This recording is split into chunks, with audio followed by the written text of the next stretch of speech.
Seigneur, car c'est celui qui est et qui est en tout temps.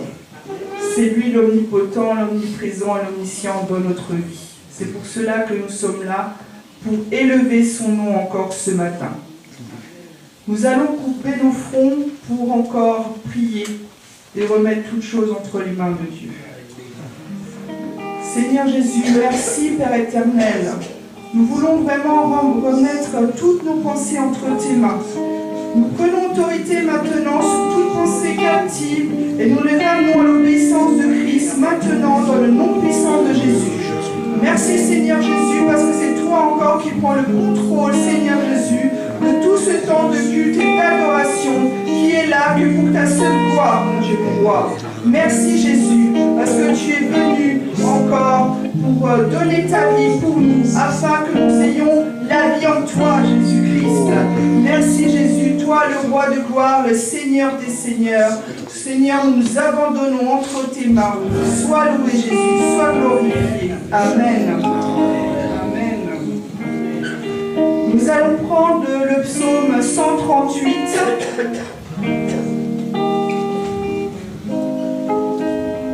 Oui, nous pouvons nous lever pour lire la parole de notre Dieu.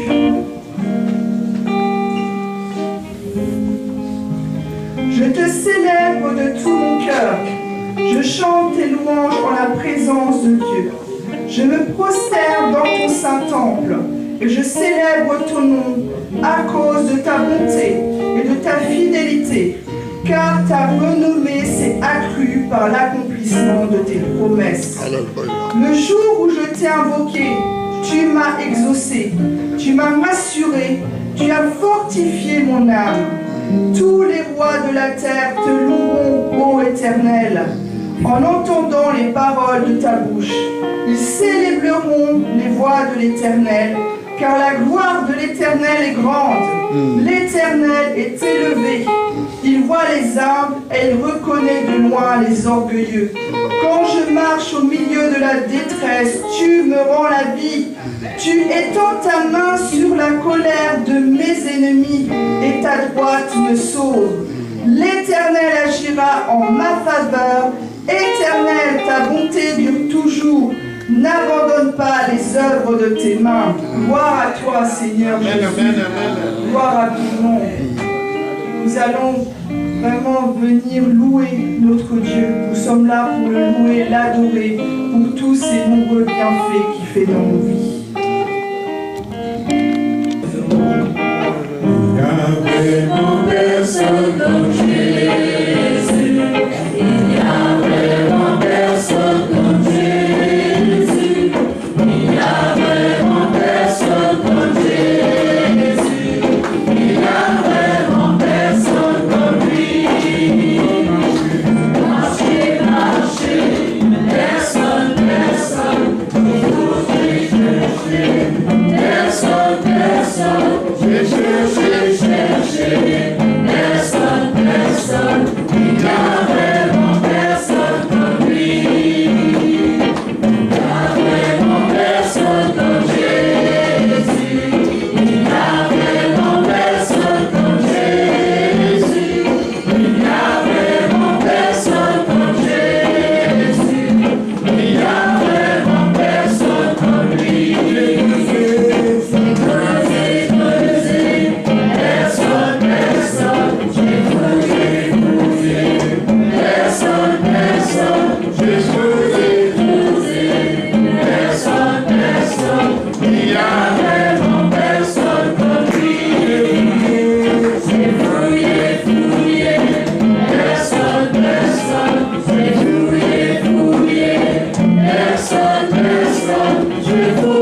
Jésus. Gloire, le Seigneur, le Seigneur.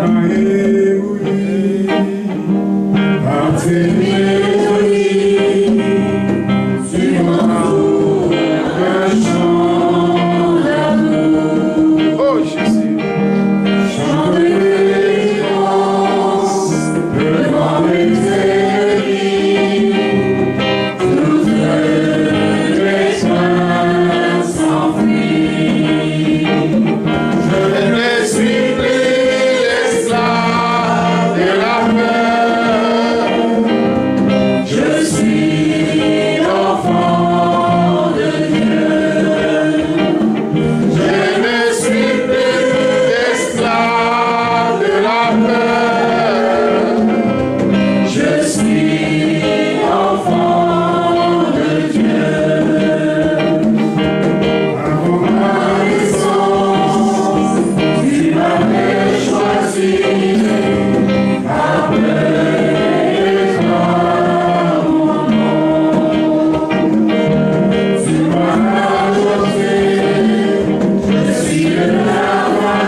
Tu m'as sauvé, Seigneur. Tu nous as tous sauvés, Seigneur Jésus.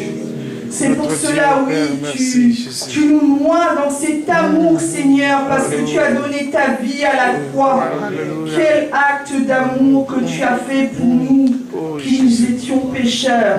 Oh, merci, Seigneur Jésus, pour cet acte d'amour, cet acte divin, Seigneur Jésus. Seigneur, c'est toi qui noies nos peurs dans ton amour. Quelle parole profonde, Seigneur Jésus.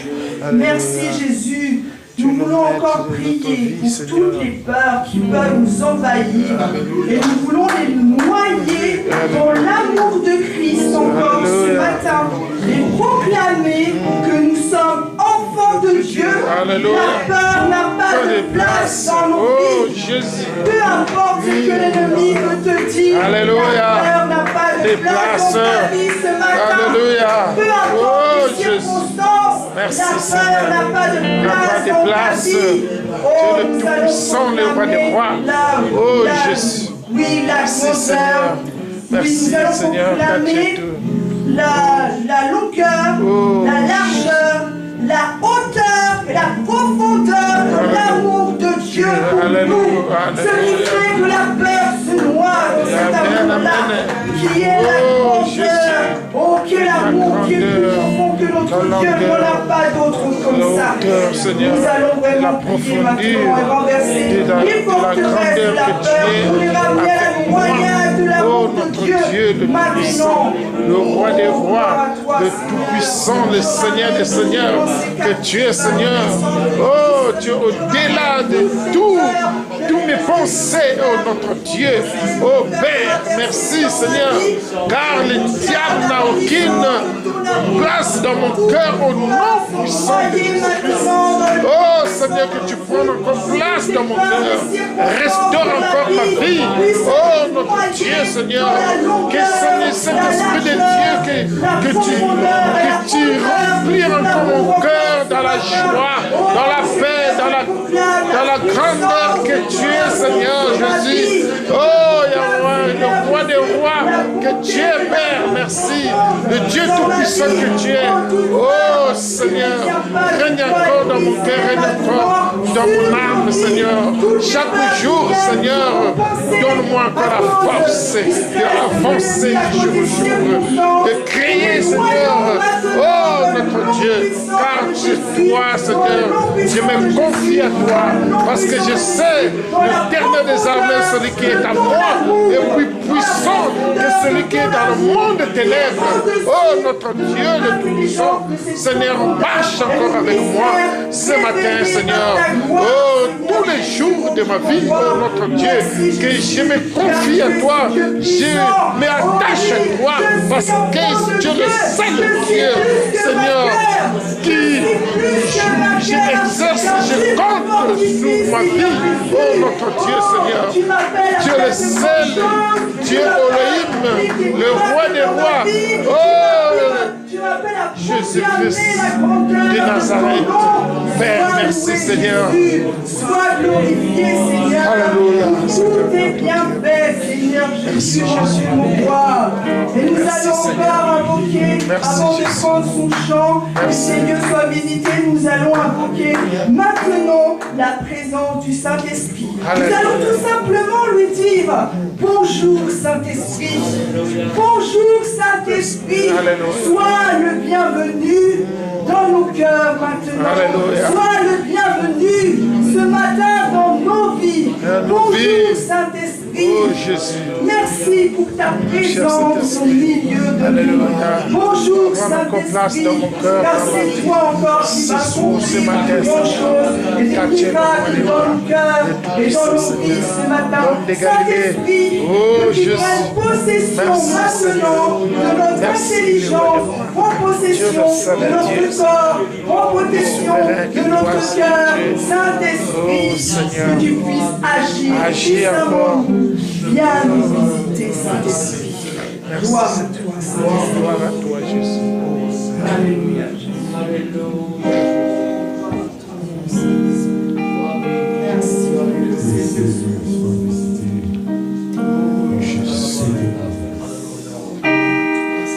Que ces lieux soient visités par ta sainte présence.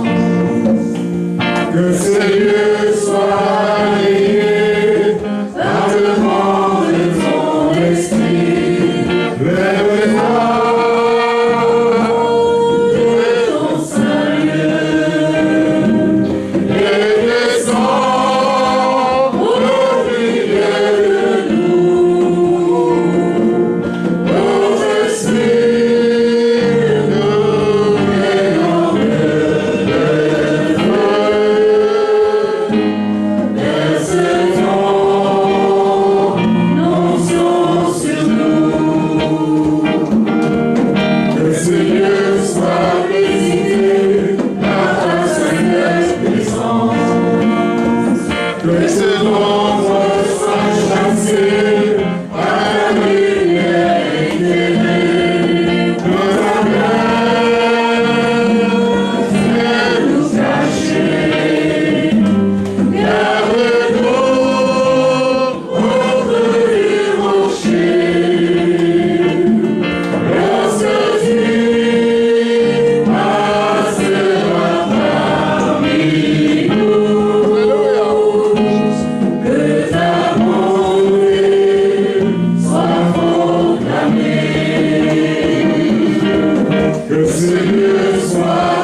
ta puissance. Proclame des bonnes paroles sur ta vie qui va changer ta destinée encore ce matin. Proclame la guérison, proclame l'abondance dans ta vie, proclamons la puissance de l'Éternel encore ce matin. Oh Seigneur Jésus, je proclame, Seigneur,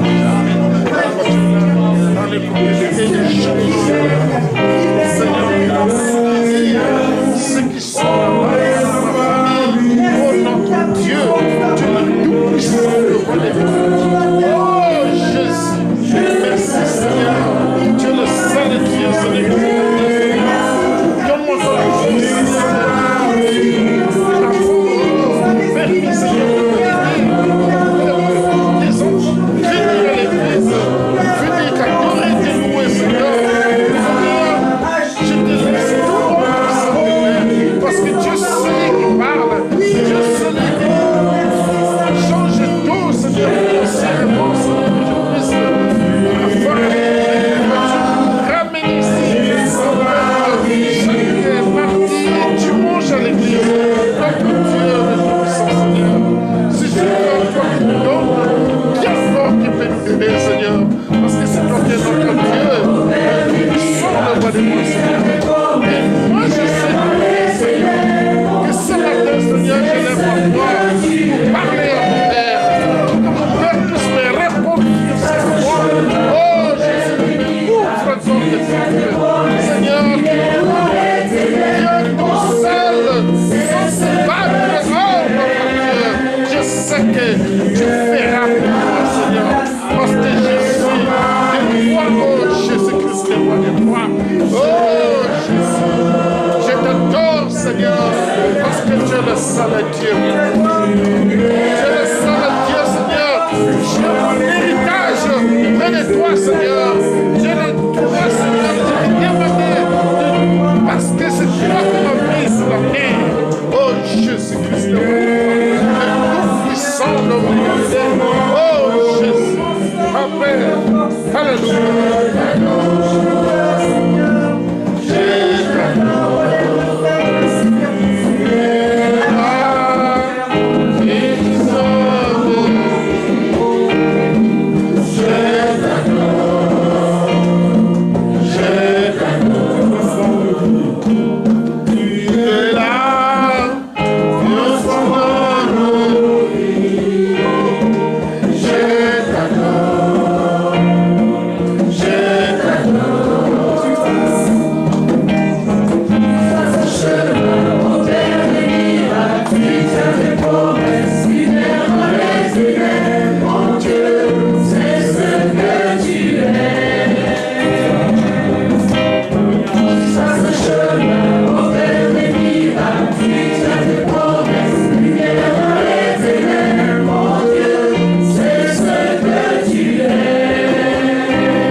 Seigneur, tu nous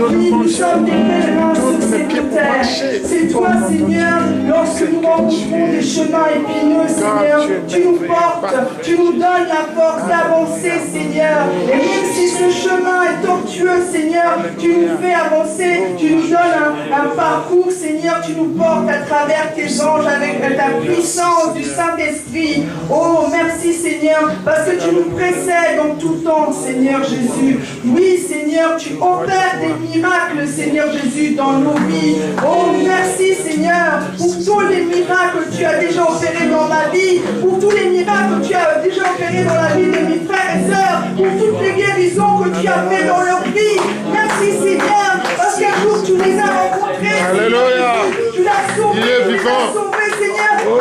les ténèbres pour les ramener à la vie, Seigneur.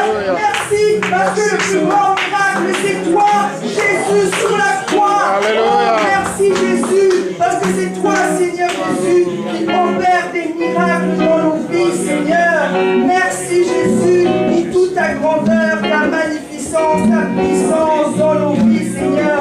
Oh, sois loué Jésus, sois glorifié, Seigneur Jésus. Gloire à toi, Seigneur Jésus, mon roi. Alléluia, Seigneur. Oh, gloire à toi, Seigneur. Merci.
Seigneur, ce matin, je veux te louer.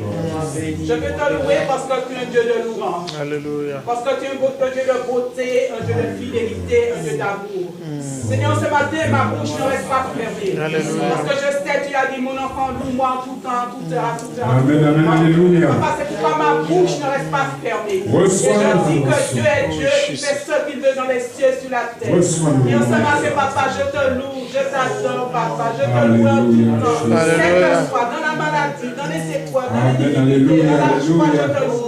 Je te louerai, papa, parce que l'ennemi est trop content que notre bouche reste fermée. Mais ma bouche ne restera pas fermée. Je te le dis, papa, ma bouche ne restera pas fermée. Parce que je sais qui j'écoute. Je suis un Dieu vivant, un Dieu tout-puissant, un Dieu miséricorde, un Dieu qui agit, un Dieu qui répond. Quand tout va mal, il répond. Quand tout va mal, il répond. Il dit, mon enfant, ne crains rien. Alors ce matin, je dis à l'Assemblée de ne pas craindre l'ennemi. Oh Jésus. Alléluia. Oh Jésus. Mais par la foi. Par la foi. Alléluia. Quel que soit papa, tu connais mon cœur. Parce que je marche par la foi. Oh Jésus. L'ennemi me dit des choses, mais je regarde la haut. Alléluia.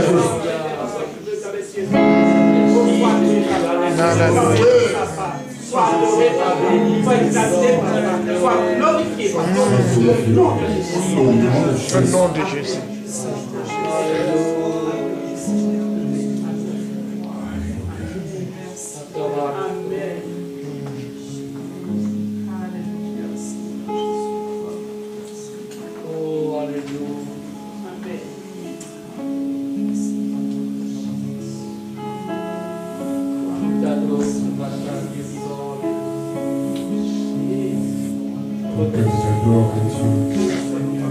Reçois nos adorations, Père, nous sommes devant toi, alléluia.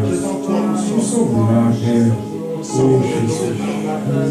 Tu nous connais, Père. Tu nous connais, mon Dieu. C'est toi qui nous as tissé tel rocher.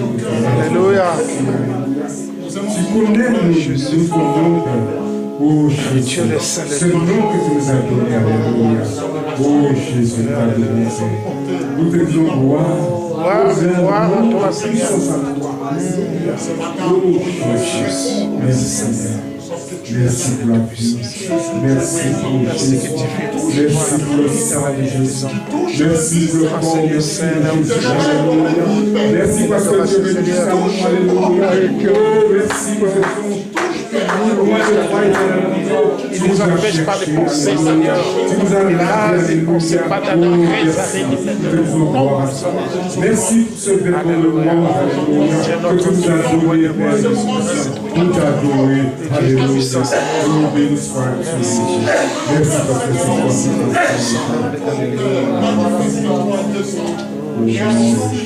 parce que c'est toi qui traverse nos cœurs, merci Jésus.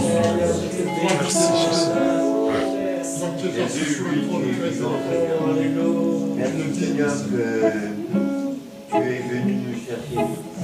Merci que maintenant tu fais de nous une nation sainte.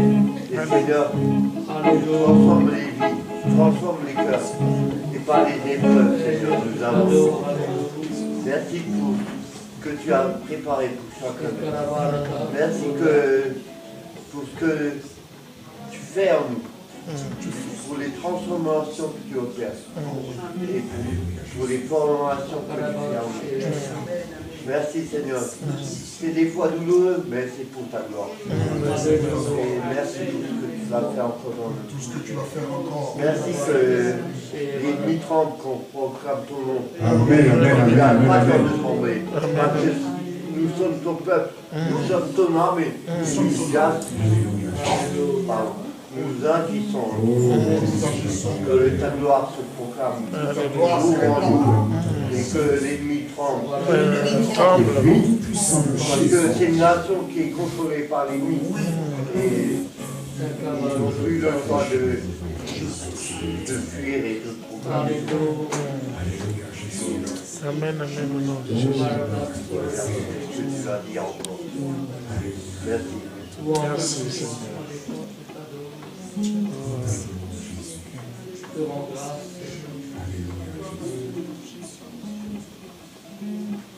Je te bénis, je te louange. Tu prends soin de ton chef, tu guéris, tu es la puissance spirituelle, tu es la puissance.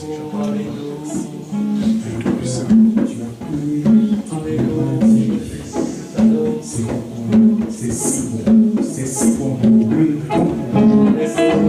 c'est si bon.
Oh, gloire à toi, Seigneur.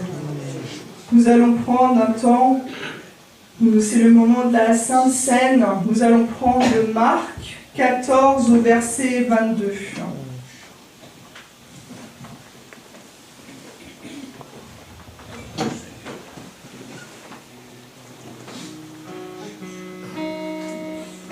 Pendant qu'il mangeait, Jésus prit du pain, et après avoir rendu grâce, il le rompit, et le leur donna en disant, « Prenez, ceci est mon corps. » Il prit ensuite une coupe, et après avoir rendu grâce, il la leur donna, ils en burent tous.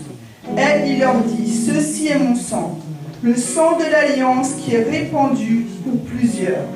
Je vous le dis en vérité, je ne boirai plus jamais du fruit de la vigne jusqu'au jour où je boirai nouveau dans le royaume de Dieu. » Amen. Amen. Nous voulons courber nos fronts. Courber nos fronts parce que c'est lui, Jésus, qui est venu à la croix se sacrifier pour nos péchés. Nous voulons encore le remercier pour cet acte d'amour et nous voulons encore nous humilier devant sa grandeur, devant sa magnificence, nous repentir de nos pensées, nous repentir de tous nos actes. Peut-être nous avons eu des mauvaises paroles ou autres, que nous puissions encore faire le bilan de nos vies, parce que nous sommes face à notre Dieu qui est le Dieu 3 fois saint. Amen, amen. C'est lui qui nous appelle à nous sanctifier, à nous purifier, à nous repentir devant la grandeur, car il est venu, il était sans tache ni ride, il était sans souillure. Nous voulons encore nous humilier devant celui qui est le Dieu Tout-Puissant dans notre vie. Prions, courbons nos fronts. Seigneur Jésus, nous voulons encore venir auprès de toi, Seigneur Jésus.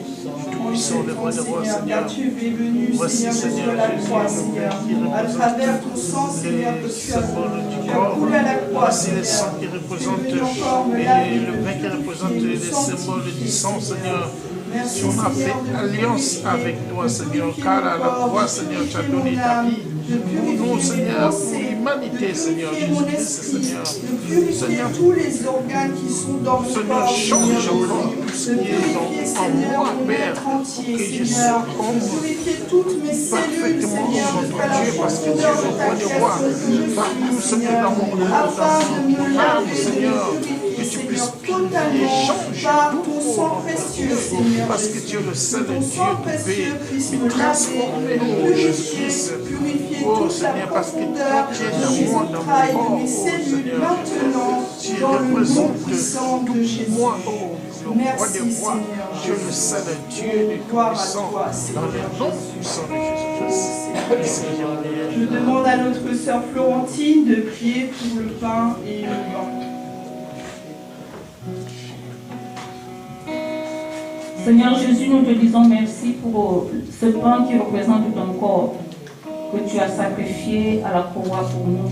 Nous te disons également merci pour ce vin qui représente ton sang. Merci parce que pour la purification de nos vies, de nos corps, de nos êtres entiers.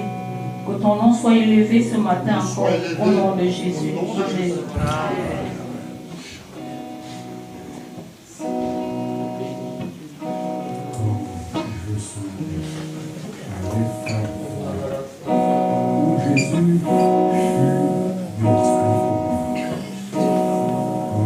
Je songe à l'étoile de toi, où Jésus fut merci pour moi. Je vois ses mains, ses pieds percés, mon sauveur au bois arraché. Son collier de la trompe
pasteur Mario, que tu puisses encore le toucher encore toute cette parole, Seigneur. Que la puissance de ton Saint-Esprit puisse encore parler à travers sa bouche.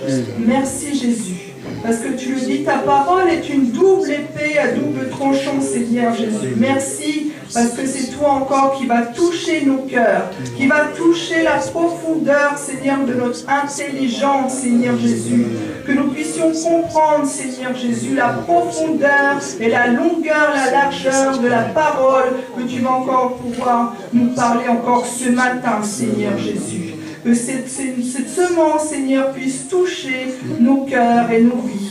Que ce soit une semence qui puisse porter du fruit dans nos vies, Seigneur Jésus. Oh, merci, Seigneur. Nous te louons, nous t'adorons, nous te glorifions. Gloire à toi, Seigneur Jésus. Amen. Amen.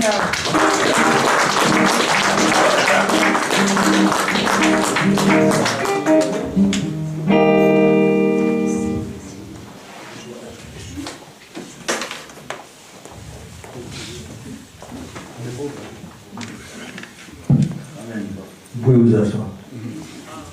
On n'est pas obligé. Avec Dieu, on n'est pas obligé. Bonjour à tout le monde.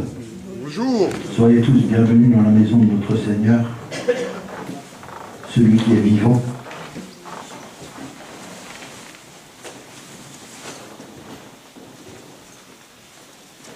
Vous savez,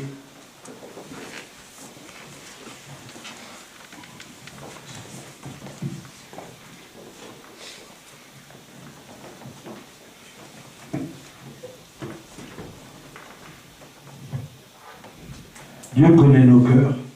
C'est pas un petit fou, hein? Oh, ça va, ça marche plus. Amen. Ça marche, ouais.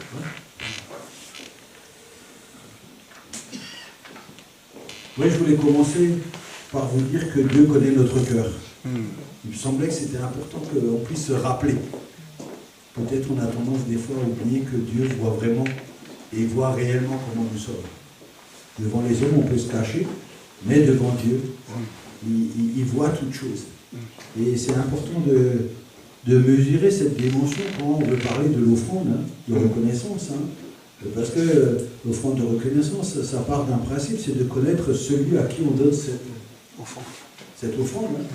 Si on ne connaît pas celui à qui on donne cette offrande, on a peut-être la possibilité de pouvoir ne pas mesurer, hein, ce que Dieu fait. Or, Dieu connaît bien notre cœur. Il nous connaît bien tous. Vous savez, la parole de Dieu dit qu'avant la fondation du monde, Dieu nous connaissait. Amen. Et quand on méconnaît Dieu, on rentre dans la catégorie des gens qui meurent, qui commencent à mourir parce qu'ils ne connaissent pas assez Dieu. Donc c'est pour ça que la parole de Dieu nous invite toujours à aller chercher et à aller découvrir notre Seigneur et notre Dieu. Alors, il ne faut pas s'arrêter, hein. Il faut découvrir Dieu sous toutes ses facettes. Hein. C'est comme ça qu'on apprend à connaître Dieu. Mais connaître Dieu, c'est inépuisable. Même à la fin de nos jours, nous n'arrivons pas à connaître Dieu dans sa profondeur, dans sa hauteur, dans sa largeur. Ça ne veut pas dire qu'il faut désespérer, mais il faut chaque jour prendre sa part. Et l'offrande, quand on ne connaît pas, Dieu, on peut ne pas connaître ce que c'est l'offrande. Une offrande, hein. C'était le thème de ce mois-ci. L'offrande de reconnaissance, ça veut dire simplement que j'offre quelque chose parce que je suis reconnaissant. Et je suis reconnaissant de quoi? Alors je sais que je suis reconnaissant envers Dieu, pour nous qui sommes chrétiens, mais pour Dieu ici, je pense qu'il y a beaucoup de versions différentes. Mais Dieu est tout. Dieu est absolument tout. Exactement. Parce que vous savez que Dieu est tout. Amen. Mais absolument tout. Ça veut dire qu'il y a des gens qui ne mesurent pas que Dieu est tout. En fait, si on marche, c'est grâce à Dieu. Si on travaille, c'est grâce à Dieu. Si on peut aimer sa femme ou ses enfants, c'est grâce à Dieu. Tout ce qui fait partie de notre vie appartient à Dieu. La terre est à Dieu. Le soleil est à Dieu. La pluie est à Dieu. Mais tout, absolument tout est à Dieu. Or, la Bible dit que Dieu est le maître de tout. Là, on a résumé, on a tout dit. Il n'y a plus rien à rajouter. Donc, quand je sais que Dieu est tout et a tout, comment je me comporte moi envers ce Dieu-là dans mon offrande de reconnaissance. Comment je comprends ça? Je lui donne 2 € parce que il a fait pleuvoir hier, je lui donne 1000 € parce que je reconnais qu'il me fait marcher, je lui donne 5000 €. Comment je me situe dans ma vie par rapport à ce Dieu? Parce que c'est important de connaître Dieu quand on veut faire quelque chose avec lui. Et donc, on va essayer de regarder, faire un tour de la question. Hein. C'est un domaine qui est très très vaste, hein. L'offrande, hein, parce qu'on pourrait parler de beaucoup de choses. Et je me suis laissé diriger par le Seigneur dans certains points que vous connaissez, qui sont très connus, pour donner des exemples, hein, pour donner un peu des exemples, mais déjà pour dire, pour parler de l'offrande un petit peu, qu'est-ce que c'est l'offrande, hein, parce qu'on n'est pas très habitué en fait, compte, hein, notre pasteur nous a dit cette année on va faire une offrande de reconnaissance pour tout ce qui s'est passé l'année. Mais est-ce qu'on a pointé tout ce qui s'est passé cette année? Combien de fois Dieu m'a guéri, combien de fois Dieu m'a gardé, combien de fois Dieu m'a protégé, combien de fois Dieu a sauvé quelqu'un parce que j'ai prié, combien de fois il m'a donné à manger, combien de fois ceci, cela. Combien de fois? Combien de fois? Vous savez, la Bible dit qu'avec Dieu on fait des exploits. Exactement. Ben ça commence là dans l'offrande, l'exploit. Parce que peut-être les chrétiens ils ne comprennent pas que c'est avec Dieu qu'on fait des exploits. Amen. Vous voyez, nous ne faisons pas d'exploits sans Dieu. Alors je crains qu'il y a des gens qui passent leur vie à connaître le verset, mais n'en avoir jamais vu les effets. Les effets de « avec Dieu on fait des exploits ». Moi je vois la joie qui traverse tous les gens quand ils se lèvent et disent « ouais, avec mon Dieu on fait des exploits ». Alors si vous avez fait des exploits, l'offrande va être immense. Amen. Elle va être énorme, cette offrande, parce qu'on a fait des exploits avec Dieu. Alors j'aimerais bien savoir si on s'est rendu compte de ces exploits qu'on a fait avec Dieu. Parce que tout seul on ne peut pas faire d'exploits. Mais avec Dieu, on fait des exploits. Vous savez, pour faire un exploit, il faut sauter dans l'eau sans savoir nager. Qui a sauté déjà dans l'eau sans savoir nager? C'est ça. C'est ça les exploits. Ces exploits, c'est mourir pour les autres. C'est donner sa vie. L'exploit, c'est ça. Hein? C'est ça. C'est là où Dieu intervient. Quand on commence à jeter dans l'eau et on ne sait pas nager, on sait, parce qu'on n'est pas fou, hein? On sait qu'on va tomber dans l'eau, Dieu est là, avec nous dans l'eau. Et c'est lui qui nous porte. Et on a pris la piscine pour dire que toutes les situations qui nous entourent, quelles qu'elles soient, rappelons-nous que Dieu est le maître de tout. N'importe quelle circonstance arrive dans ma vie, je peux, moi, qui ai donné ma vie à Jésus-Christ, compter sur Jésus-Christ. Amen. Et ça, si je ne traverse pas les jours et les années en ayant ça dans ma tête, c'est comme si j'étais un handicapé dans la vie. Pour être un bon chrétien, il faut avoir la parole de Dieu dans sa vie. Pour en mesurer chaque jour les effets. C'est ce que Dieu veut pour toi. C'est ce que Dieu veut pour toi. Il le veut te montrer qu'avec lui, tu peux faire des exploits. Il veut te montrer qu'avec lui, la vie, ce n'est pas la même que celle qu'il y a dans ce monde. Il veut te montrer la différence. Et il attend de toi que tu te jettes dans cette piscine. Pour que tu puisses être un témoin véritable de ce que Jésus a fait notamment. Voyez-vous? Et donc de là, par l'offrande, après on peut partir de l'offrande. L'offrande c'est quoi? L'offrande c'est un acte volontaire. C'est bien parce qu'avec Dieu on n'est pas obligé. Exactement. On n'est pas obligé. Chacun fait ce qu'il veut. On ne vous a pas invité ce matin pour dire tiens, on fait une offrande volontaire, on est tous obligés de faire une offrande volontaire. Non, ceux qui ne veulent pas faire d'offrande, ils ne feront pas, ils peuvent rester assis. Il n'y a pas de problème. Aucun problème. Rappelez-vous ce que j'ai dit au début. Dieu connaît ton cœur. Dieu connaît bien ton cœur. Mais très très bien. Tu ne peux même pas t'imaginer comment Dieu connaît ton cœur. Il sait que si tu viens avec 1 milliard ici, il ne va pas regarder le milliard, il va regarder ton cœur. Donc, pour faire une offrande, il faut déjà avoir un cœur. Parce que si on n'a pas de cœur, l'offrande ne marche pas. Exactement. Mais quand tu as un cœur, vous savez, il y a un mélange. Ça veut dire que sans cœur, Sans cœur, on ne peut pas faire une offrande. Pourquoi on ne peut pas la faire? Je m'explique. En fait, on peut la faire, mais elle n'a pas de valeur. C'est pour ça que je dis on ne peut pas la faire. Parce que si on n'a pas de cœur, l'offrande qu'on va faire ne représente rien. Elle n'a pas de valeur en soi. Or, si j'ai un grand cœur, je m'expliquerai tout à l'heure, et j'offre le plus petit de mes moyens, là, Dieu va voir ce que j'ai fait, parce qu'il ne va pas regarder aux moyens, mais il va regarder au cœur.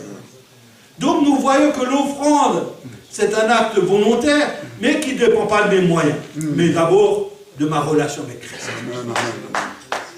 Si j'ai une réelle relation avec Jésus-Christ, alors j'aurai saisi la valeur de mon offrande. Alors que si je ne connais pas Jésus-Christ, je pourrais offrir tout l'or du monde. Dieu en est le propriétaire déjà. Mais je pourrais lui offrir tout l'or du monde, ça ne servirait à rien. Du tout. Parce qu'une offrande volontaire, elle ne peut venir que du cœur. Vous savez, les impôts, ça ne vient pas du cœur. Tu peux aller payer tes impôts, t'es fâché. Tes impôts, t'es fâché. Mais ici, quand tu fais une offrande volontaire, c'est qu'avant, tu as mûrement réfléchi. Vous savez, quand vous faites une offrande volontaire d'une année, tu dois t'asseoir. Tu dois t'asseoir et dire, mais qu'est-ce qui s'est donc passé cette année? Pour que je puisse récompenser à sa juste valeur ce que mon Dieu a fait pour moi. Quoique nous n'en ayons pas les moyens, mais néanmoins, il faudrait se poser la question. C'est ça l'offrande volontaire. C'est un acte volontaire, libre. Vous savez qu'avec Jésus-Christ, nous avons la liberté. Ça serait contraire de dire que c'est obligatoire. Cette liberté, nous avons en Christ de nous présenter. Mais je n'oserais pas imaginer une seule personne qui est en Christ qui ne fasse pas cette offrande.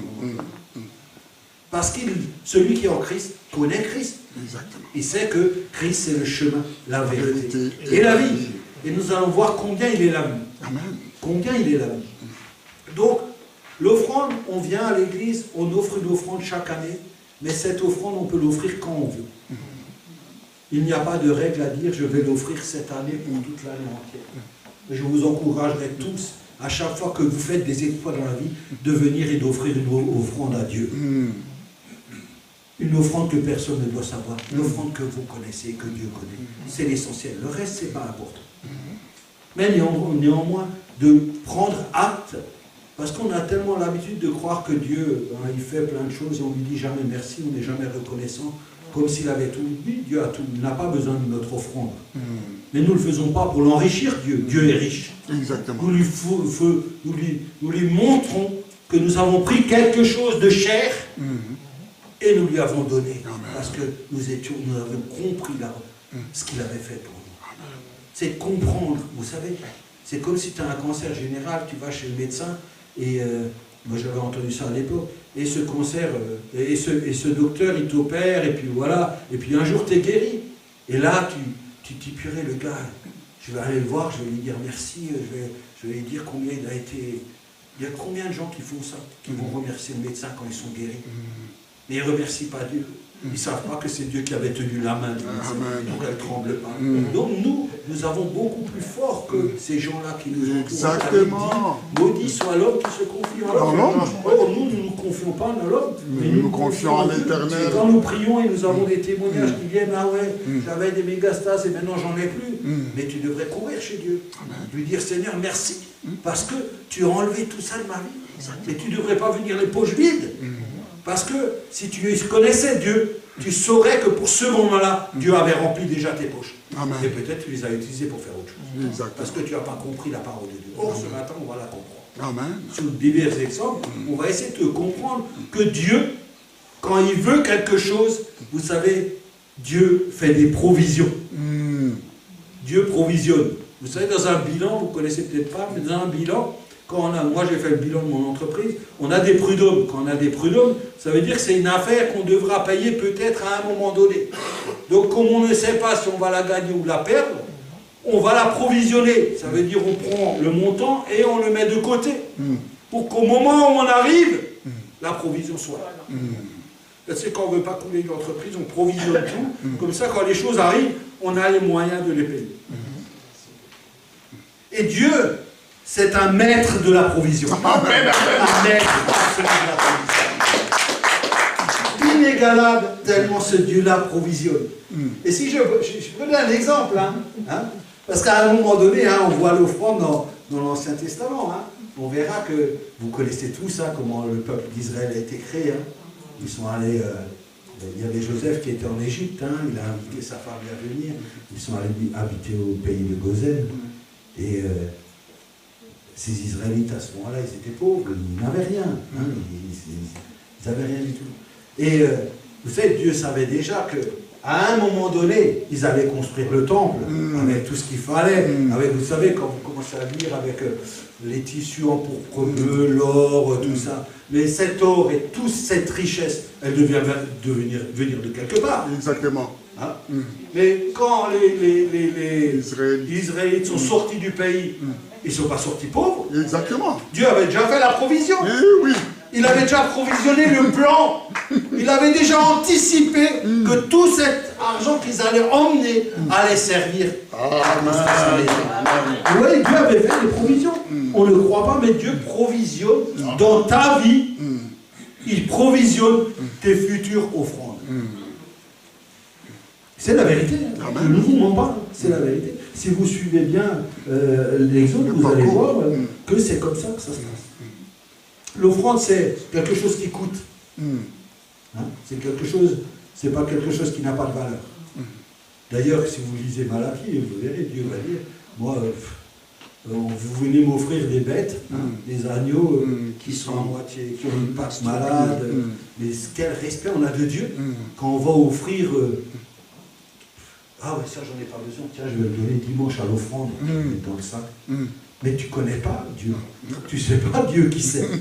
Mais je ne sais pas, d'agir comme ça, c'est de l'inconscience. C'est de la folie. De se présenter devant Dieu avec des choses comme ça qui ne te coûtent rien. David lui-même, si on reprend la Bible, lui-même, il devait acheter un champ pour faire un holocauste après avoir péché contre Bathsheba. Et puis on voulait lui l'offrir parce que c'était le roi. Il a dit non, moi je ne veux rien que tu m'offres, je vais le payer. Je vais payer, il faut qu'il me coûte quelque chose, etc. Je ne peux pas le recevoir gratuitement. Donc on voit que l'offrande, elle doit coûter quelque chose, elle doit avoir une valeur. Quand Dieu a offert son Fils, est-ce qu'il y avait une valeur? Une grande valeur. Une grande valeur. On arrivera après sur l'offrande de Jésus-Christ. Mais ça doit avoir une valeur. Ça veut dire que si ça a une valeur, Dieu le voit où? Dans le cœur. Voyez-vous que toute cette histoire qu'on rencontre, c'est une histoire où Dieu le voit dans le cœur. Pas nous le voyons dans le cœur, mais Dieu voit ta disposition. Il voit toujours ta disposition. Vous connaissez la veuve, la veuve, elle était là, la petite veuve. Et Jésus regardait les gens qui passaient, alors il y a des pharisiens, ils mettaient beaucoup d'argent dedans. Et puis cette petite veuve, elle a mis 2 petites pièces. Mais elle avait mis tout ce qu'elle avait. On peut parler sur ce qu'elle a fait, cette veuve. Parce que pour faire ce qu'elle a fait, elle devait avoir une très haute considération de Dieu. Elle avait une très haute considération de Dieu. Et elle savait qu'en mettant ça, elle ne perdait rien. Comme le pasteur Eliab, j'aime bien quand il le dit, il faut investir dans Dieu, pas dans la banque. Il faut investir sur Dieu. Elle avait fait la même chose. Elle avait investi sur Dieu. Donc il faut que cette offrande, elle coûte quelque chose. Il faut que je prenne de quelque chose. Si je gagne, je dis bêtise, si je gagne 1000 euros par mois, si je veux que ça me coûte quelque chose, je donne 10 euros. Non. Ça c'est facile. Je donne 20 euros. Non. 30 euros. Non. 40 euros. Non. 100 euros. Non. 200 euros. Non. On peut aller loin. Ça dépend à quel moment ça coûte. Exactement. Il y en a à 100 euros, ça coûte. Il y en a, ça coûte que à 500. Parce qu'ils mettent 500 de côté. Exactement. Alors celui qui a 1000, il met 500 de côté, il devrait donner 800. Parce que déjà les 500, il les met de côté, ça ne coûte pas. Il lui reste 300, il faut que ça coûte. Ça veut dire qu'il faut que ça coûte. Il faut que ça coûte. Il faut que le Seigneur puisse te le rendre. Il faut que ça coûte. Il faut que ça te coûte. Si ça ne te coûte pas, le Seigneur ne vient pas. Moi, je crois que si je gagnerais 1000 euros, faites pas ce que je dis. Et je le dis pour exemple. Je le dis pour qu'on comprenne. Moi, si je gagnerais 1000 euros, je donnerais 1000 euros. C'est là où Dieu fait des exploits. C'est là qu'il fait des exploits. À 500, il ne fait pas d'exploits. Mais à 1000, il fait des exploits. À 1000, vous savez comment on est? On est comme la petite veuve qui a donné tout ce qu'elle avait. Amen. Après, vous pouvez aller voir votre employeur et dire que ce mois-ci, vous ne versez que 2 euros et vous donnez 2 euros. Il y a plusieurs façons. Hein. Rappelez-vous que Dieu voit au cœur toujours. Hein? C'est Dieu qui voit comment nous sommes disposés. Mais je voudrais dire que, voilà, il faut que ça coûte quelque chose. Si ça ne coûte rien, vous savez, si ça coûte, c'est pas pour Dieu. Hein. Si ça coûte, c'est pour que nous prenions conscience de l'offrande que nous faisons. Nous devons prendre conscience. Nous devons nous rappeler, je me rappelle, le mois dernier, j'ai donné toute ma paye, ce mois-ci, il faut que je fasse attention. Il faut qu'on se rappelle de ce qu'on a fait pour le Seigneur. Donc il faut que l'offrande est un acte qui coûte. Dieu avait demandé, au peuple quand ils ont construit le tabernacle. Il avait demandé des choses bien précises. Exactement. Et il fallait beaucoup d'argent. Ouais. Il fallait des richesses. Ces richesses, Dieu les a fournies au moment où le peuple d'Israël est sorti d'Égypte. Qu'est-ce qu'elle dit la parole de Dieu? Elle dit qu'ils ne sont pas partis les mains vides, que les Égyptiens leur ont tout donné. Donc ils sont partis richissimes. Richissimes. Et ça, c'est quand on fait confiance à Dieu. Parce qu'à ce moment-là, tous ces biens qu'ils emmenaient avec eux, à quoi ça leur servait dans le désert? À quoi ça leur servait? Mais ils ont emmené tous ces biens parce que Dieu avait un plan bien précis. Et donc je crois qu'il faut aussi faire confiance à Dieu dans ce moment. Et alors, c'est là, quand on comprend et on connaît Dieu, on sait que l'offrande, elle est possible. On ne peut pas dire devant Dieu, non, moi, je ne peux pas t'offrir quelque chose. Pourquoi? Parce que justement, Dieu la pourvoit. Amen. Donc peut-être tu reçois de l'argent, ou peut-être tu as de l'argent et tu utilises mal. Moi, je suis quelqu'un qui utilise mal l'argent. J'avoue que je n'utilise pas toujours bien cet argent. Et si on l'utilise mal, c'est quand même notre faute, c'est pas la faute de Dieu. Ça veut pas dire que Dieu n'a pas donné la promise. Exactement. Si je préfère acheter des beaux pantalons, si je préfère acheter des belles chaussures, si je veux acheter un parfum plus cher que, je ne sais pas moi, la vie de chacun, je ne sais pas. Mais l'argent qu'on a, il appartient déjà à Dieu. Mais il nous en laisse le libre arbitre. Il nous laisse toujours la liberté. Vous verrez qu'avec Dieu, il y a toujours une grande liberté. De cette liberté, j'en fais ce que je veux. Mais je ne peux pas me présenter dans la maison de Dieu et dire, ah Seigneur, tu sais, c'était Noël le mois dernier. J'ai fait des cadeaux à un, à l'autre, à celui-ci, à celui-ci. Maintenant, il ne me reste plus rien. Je ne peux rien faire pour toi. Non, ça c'est pas vrai. Exactement. Ça, c'est pas vrai parce que Dieu, dans sa parole, à tous d'entre nous, il donne les provisions nécessaires pour faire cette offrande. Toujours. Toujours. Ça, on ne peut pas échapper. On peut dire j'en donne pas, mais on ne peut pas dire je n'en donne pas parce que Dieu n'a pas pourvu. Ça, c'est pas vrai. Parce que Dieu pourvoit à toutes les offrandes dont nous avons besoin. C'est pour ça que c'est notre Dieu et c'est notre Père. Vous devrez savoir, que si vous connaissez bien Dieu, que quand vous avez un Père et vous êtes son enfant, le Père pourvoit toujours aux besoins de ses enfants. Amen. Toujours. Donc, vous ne pouvez pas vous cacher en disant non, moi, je n'ai pas reçu ce qu'il fallait. Donc, on a toujours la provision de cette offrande. Donc ça, c'est très important.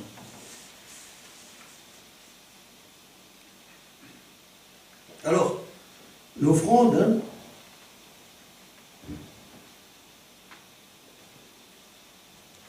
l'offrande sert toujours à quelque chose. Cet argent-là que nous mettons, que nous donnons à Dieu. À quoi ça sert cet argent que nous mettons pour Dieu? Là, l'offrande, on rentre maintenant dans les projets de Dieu. Vous savez que Dieu a des projets. Nous aussi, on a des projets. La Bible, elle dit quoi?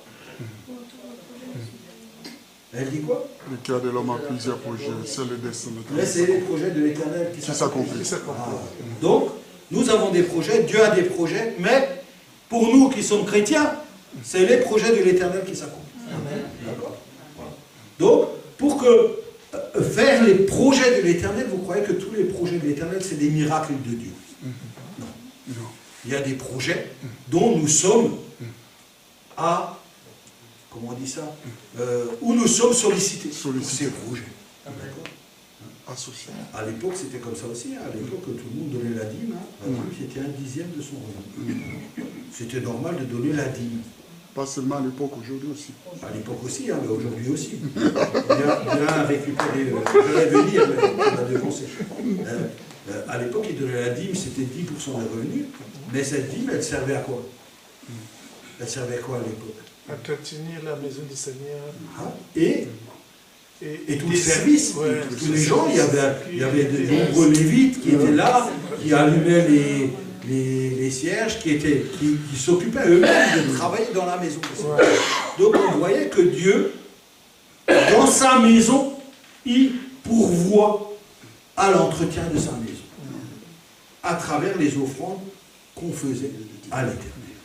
Ce qui est aujourd'hui encore le cas. Ça n'a pas changé. Aujourd'hui, il y a l'église, il y a les gens qui travaillent dans l'église, il y a... Alors on parle toujours de l'électricité, du chauffage et tout ça, mais ça c'est rien. Là c'est comme si on avait... C'est comme si on avait limité Dieu. Moi, je ne vous parle pas de ça. Je vous parle des projets de Dieu pour cette église. C'est pas pareil. Le gaz, l'électricité et les trucs, ça c'est les choses courantes de la vie. Ça ne fait pas partie des projets de l'Éternel. Si Dieu a des projets dans cette église, le seul projet d'aller soutenir l'église de Sirens par exemple, comment on ferait? Ah ben, on pourrait utiliser l'offrande. Si on voulait implanter une église à Altkirch, on pourrait utiliser l'offrande. C'est-à-dire que Dieu, en ne pas connaissant bien Dieu, on va limiter Dieu. On va freiner Dieu dans ses projets qu'il a pour nous. Pourquoi? Ben parce que nous n'aurons pas Dieu. Comme il se devrait. Quand on donne à Dieu, on donne à Dieu pour que Dieu puisse faire son œuvre. Bien entendu, nous les humains, c'est facile parce que nous, on a plein de solutions. Hein? On a plein de solutions. Dieu, lui, il voit une solution.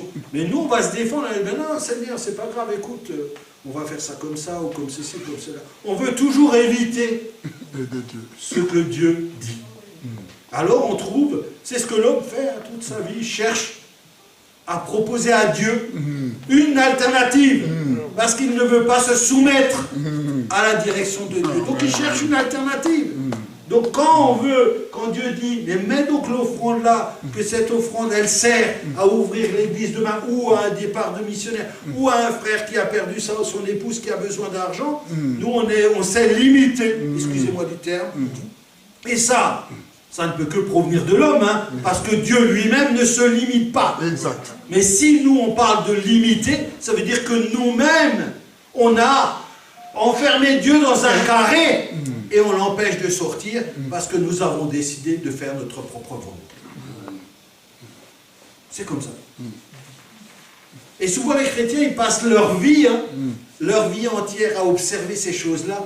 Alors, vous savez que vous connaissez mon avis sur la connaissance. Hein. Il y a peu de gens qui ont la connaissance. Parce que la connaissance, c'est l'expérience. Hein. La connaissance, savoir que je donne l'offrande, c'est bien. C'est bien, tu le sais aujourd'hui, tu le sais demain, tu le sais dans un an, tu le sais dans 20 ans. Ça n'aura rien changé dans ta vie, mais au moins tu le sais. Cette connaissance-là, elle ne sert à rien. La connaissance commence quand tu ouvres ton portefeuille et tu donnes l'argent et tu la poses et que tu vois à la fin du mois, tu n'arriveras pas à finir. Là, tu vas commencer à faire l'expérience de la grande bonté et de la grande grâce de ton Dieu, parce que lui va pouvoir pour qu'à la fin du mois, tu aies ton argent. Sauf que ça, tout le monde le connaît, on peut même écrire un livre, mais si personne ne le vit, ça ne sert à rien. C'est lettre morte. Donc, dans l'offrande, quand on offre quelque chose, il faut aller aussi loin que Dieu va loin. Ça ne veut pas dire, je vais donner 20 € parce qu'à l'église, 20 € ça suffit pour payer l'eau. Non, ça suffit 20 €, alors je vais en donner 80, parce qu'on pourra payer l'eau, l'électricité, et on donnera encore 20 pour l'évangéliste, ou encore 20 pour ceci ou cela. Ça veut dire qu'il ne faut pas brider Dieu. Bien au contraire, parce que plus notre volonté s'accomplit, moins nous voyons la main de Dieu dans l'église et dans la vie de chacun. Parce que l'offrande, il y a des bénéfices, donner l'offrande. Il y a toujours des bénéfices, on pourra le voir, on va essayer de le voir dans quelques points. Et cette offrande, bien entendu, une fois qu'elle est donnée à l'Église, elle doit être bien utilisée par l'Église. Ça, c'est très important. Très important. Ça veut dire qu'aujourd'hui, quand on va faire l'Assemblée générale, on va parler de tous les événements qui se sont passés cette année. Le groupe de jeunes, le groupe des femmes, un certain nombre de choses qui se sont mises en place dans cette église, dont il faut allouer un budget. Exactement. Alors quand on regarde avec Daniel, on voit 0, on essaie de multiplier par 0, ça fait on fait tout ce qu'on peut, hein. Des fois on tourne dans l'autre sens, on fait 0 multiplié par 0 égale 0, on le tourne, on fait 0 égale 0 multiplié par 0. On arrive toujours à 0. Donc on se dit, quand on nous pose la question, est-ce que cette année on aura un budget, hein, on pose les genoux par terre, on dit Seigneur fais grâce, donne-nous un coursier avec de l'argent. Mais vous savez, c'est très triste comme situation. C'est très triste parce que on a tous les moyens. Le problème, c'est que les gens, ils ne veulent que écouter Dieu, ils ne veulent pas faire la volonté de Dieu. Ils ne veulent pas s'inscrire dans la volonté de Dieu. Quand on s'inscrit dans la volonté de Dieu, on fait les choses. Moi, j'ai commencé comme mécanicien auto, j'ai travaillé à la Sierra Peugeot, j'avais 1000 francs, je ne me rappelle plus. À l'époque, c'était 6500 francs, ça faisait l'équivalent de 2000 euros. 2000 euros. Mais moi, Dieu m'a toujours donné un cœur à donner. M'a toujours donné un cœur à donner parce que je ne suis pas attaché. Je ne suis pas attaché à ces choses-là. Alors, quand j'étais dans l'église, quand le pasteur n'allait pas bien, je lui donnais toujours de l'argent. Je donnais une enveloppe pour lui. Tous les mois, je lui donnais une enveloppe. Mais je n'ai jamais donné une enveloppe pour me dire Dieu va me la rendre. Non. Moi, je n'ai pas besoin d'argent de Dieu, il m'en a toujours donné. Je veux dire, vous savez, plus vous amassez de l'argent, moins vous en recevez. L'argent que vous avez, il faut toujours le donner. Amen. Toujours le donner. Plus vous le donnez. D'ailleurs, ceux qui ont compris ça, c'est des gens qui ont de l'argent. Hein, exactement. Parce que l'argent, ça sert à être donné. Ça ne sert pas à faire un coffre à la banque. Il faut qu'il se renouvelle l'argent. Oui, c'est la vérité. Ça ne sert à rien l'argent. L'argent, il faut le donner. Plus on donne l'argent, plus Dieu te bénit. Maintenant, je ne voudrais pas aller sur ce terrain-là. Je veux dire, donne de l'argent parce que tu aimes ton Dieu, parce que tu fais quelque chose pour les autres, c'est parce que tu es l'imitateur de Jésus-Christ. Ne donne pas de l'argent pour en recevoir. C'est pas ça la mentalité. La mentalité, c'est quand je donne à Christ, je donne à Christ. Parce que j'aime Christ. Parce que je veux l'imiter, parce que lui aussi, qu'est-ce qu'il me montre? Quand il est venu, il a donné. Il a guéri les malades, il a tout fait pour les autres. Exactement. Tout fait. Donc nous devrions être de ceux qui imitent Jésus-Christ, non pas de ceux qui veulent profiter d'un système en disant « Ah, si Dieu donne, je redonne. Et quand on voit Anne, hein, elle n'avait pas de fils, hein, elle allait prier. Elle a dit au Seigneur, elle s'est engagée. Hein. Ça, il faut apprendre dans l'église à faire. Ça, il faut apprendre. Il faut lire Anne et faire comme Anne, elle fait. Il faut aller voir Dieu, dire, Seigneur, si tu fais ça pour moi, voilà ce que moi je vais faire pour toi. Elle a reçu un enfant. Elle l'a redonné. Non? Regardez, et c'était son enfant cher. Regardez Abraham. Le plus grand prophète. Ouais. Regardez Abraham. Abraham, il a reçu un fils. Dieu va lui dire, bon, écoute, tu as reçu ton fils. Je vous ai dit au début que Dieu connaît le cœur de tout le monde. Amen, amen, amen. Ah, ton fils, ça fait plaisir d'avoir un fils comme ça. Ah ouais. Le fils, l'unique fils. Et alors Dieu va voir Abraham et dire, écoute, donne-moi ton fils. Vous savez que c'était le plus grand bien d'Abraham, son fils. Là, à l'époque, c'était pas comme maintenant. Hein. C'était d'avoir un enfant et un garçon, c'était primordial. Si tu n'avais pas d'enfant et de garçon, tu ne sortais pas dans la rue. Hein. C'était une grande bénédiction de la part du Seigneur d'avoir des enfants. Et ce gars-là, qu'est-ce qu'il va faire? Comment nous on aurait fait? Comment nous on aurait fait? Si on nous aurait demandé notre fils, comment on aurait fait? D'abord, on aurait pris un seau, on aurait pleuré. Ah, Seigneur, pourquoi moi? Pourquoi moi? Pourquoi moi? Pourquoi pas l'autre? Pourquoi pas celui? Pourquoi pas ça? Pourquoi pas ça? Mais Seigneur, tu ne peux pas faire autrement. Mais écoute, je vais te donner une autre solution. Regarde, prends le fils de mon voisin, puis la fille de mon voisin, fais un truc comme ça. Mais pas moi, moi je suis ton enfant. Et après, on commencera à lui dire, mais tu sais combien j'ai fait de choses pour toi, Seigneur, tout ce que j'ai fait, je vais te le dire, je vais passer. jusqu'à plus fort en finir. C'est pas comme ça qu'on ferait. On irait voir les situations, en tout cas, nous, on trouverait une solution à Dieu. Hein? Abraham, lui, il s'est tout de suite soumis. Exactement. Vous voyez? C'est ça quand on connaît Dieu. Amen. Quand on connaît Dieu, on sait qu'on ne peut pas discuter. Si Dieu dit quelque chose, c'est comme ça. Amen. Vaut mieux te soumettre tout de suite à Dieu. Te soumettre tout de suite. Pour pas que ça dure le moins longtemps, tu te soumets. Dis voilà Seigneur, ok, on va faire ça. Et il est parti. Il n'a pas ameuté tous ses serviteurs, il n'a pas fait une grande réunion. Voilà mon fils. Non, non, il est parti pour donner son fils. Et Dieu a regardé quoi? Il a regardé le cœur. Amen. Quand il a vu le cœur d'Abraham, il a dit prends ton fils, rentre à la maison. Exactement. Parce qu'il avait un cœur pur. Il a dit ceux qui auront le cœur pur verront Dieu. Et voilà. Il n'a pas regardé autre chose. Dieu n'a pas regardé autre chose, il a regardé à son cœur. Voilà ce qu'il a fait. C'est là où l'offrande a toute sa valeur pour Dieu. Quand on l'a fait de bon cœur. Disposé par Dieu. Combien de fois Dieu a frappé à la porte de notre cœur et nous a dit mais fais donc une offrande de reconnaissance. Combien de fois c'est arrivé? Vous les avez comptés? Combien de fois Dieu est venu t'interpeller pour dire mais participe, fais. Que ce soit en argent, que ce soit en temps, que ce soit en tout ce que tu as ta vie. Tu devrais t'investir dans l'œuvre de Dieu de toutes les manières possibles et inimaginables pour donner gloire à Dieu. C'est ça. On parle toujours d'argent ici, mais il y a le temps que tu passes avec Dieu. Il y a tout ce que tu fais. Il y a des gens qui donnent leur vie, non pas en argent, mais en temps, qui donnent leur vie dans tout ce qu'ils font. Parce qu'ils ont une telle reconnaissance envers Dieu qu'ils sont toujours disponibles, qu'ils sont toujours là, en train de faire ceci, cela. Et ils courent parce qu'ils veulent faire plaisir à leur Dieu. Donc nous n'avons pas qu'une notion d'argent dans l'offrande, mais on a aussi cette notion de temps et de cette notion de participer à l'œuvre de Dieu. Pas de rester à l'écart. Ah, moi je suis là, je vous l'ai dit souvent, je suis là le dimanche, puis le dimanche pas, je reviens dimanche prochain. Quel avenir? Quel avenir sombre d'être un spectateur dans une église tous les dimanches, au lieu d'être un acteur dans une église tous les dimanches. C'est dommage. Je veux dire, Dieu ne nous a pas construits pour ça. Dieu avait des projets, un avenir de joie et de paix pour chacun d'entre nous.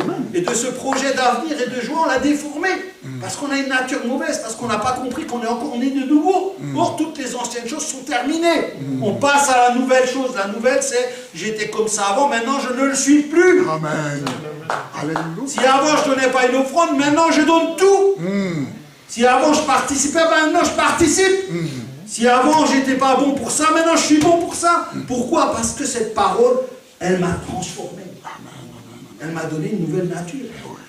Elle m'a donné une différence entre ce qui était avant et ce qui je suis maintenant. Or, c'est comme ça. Or, la vie de l'offrande fait partie de la vie du chrétien. Hier, je disais au nouveau baptisé. Je dis baptise dans cette église.